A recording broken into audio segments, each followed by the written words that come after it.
Muita gente tem me perguntado, Lauro, dá para viver de renda? Dá para viver de dividendo? Sem dúvida nenhuma, dá para viver de dividendo. Com a queda de taxa de juros, uma coisa aconteceu. A gente precisa ter uma carteira maior para a gente viver de renda dos investimentos.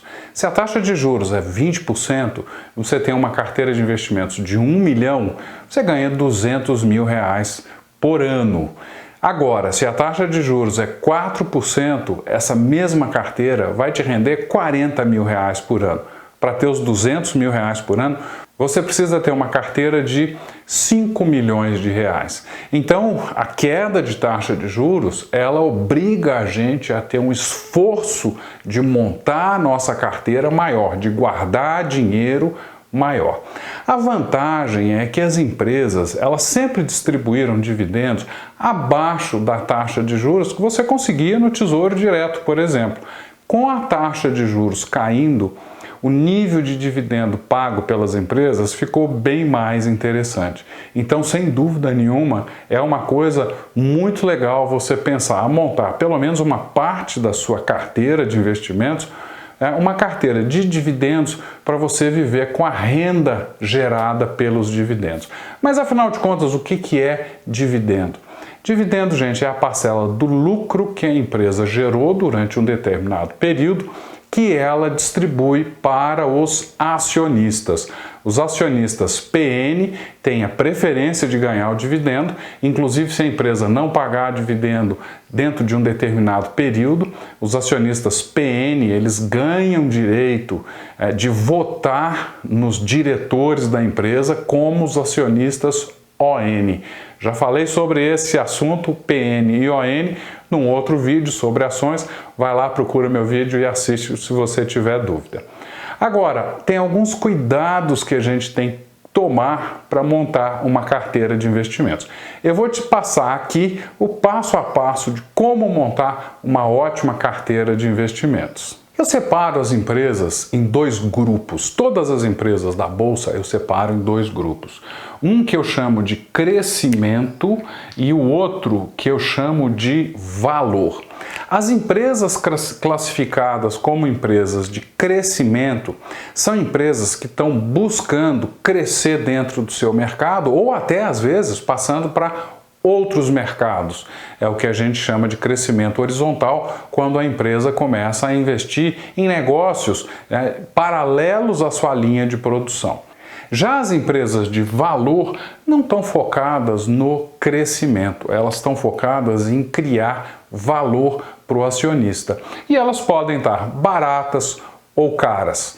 As empresas de crescimento é muito difícil você identificar qual que é o valor dela, porque, como eu já disse no vídeo de ações, o valor de uma empresa ele está diretamente ligado à expectativa futura de lucro. Empresas que estão crescendo muito, o lucro é incerto, a gente não sabe quanto ele vai crescer. Mas, gente, empresas de crescimento, elas não distribuem dividendo. Por quê? Porque elas pegam o lucro que elas geram e elas reinvestem no próprio negócio para crescer. Então, o nosso foco é nas empresas de valor. Então, vamos falar um pouco sobre as empresas de valor. As boas empresas de valor, elas têm algumas características. Primeira coisa, elas normalmente são grandes empresas. As empresas menores normalmente são empresas de crescimento. Segundo, elas são tradicionais, elas estão no mercado há muitos anos. Então é uma empresa que domina aquele mercado. Ela é grande, ela está no mercado há muito tempo e outras empresas, para concorrerem com ela, vão ter muita dificuldade.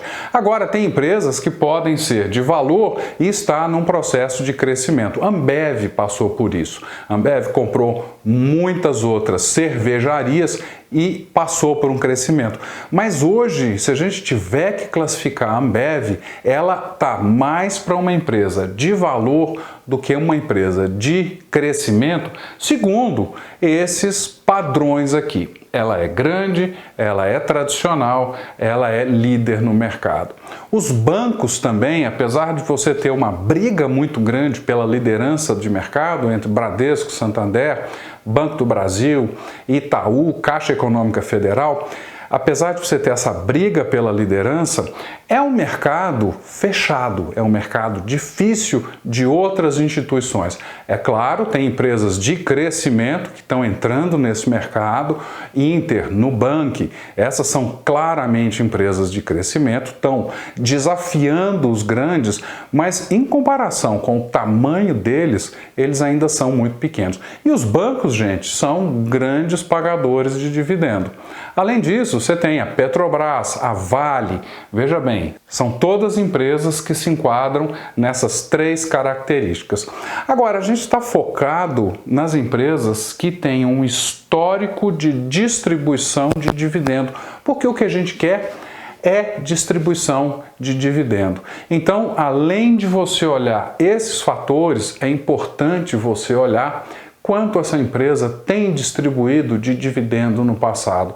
As empresas sabem que a distribuição de dividendos para os acionistas agrega valor para os acionistas. Esse é uma coisa que acontece muito fora do Brasil.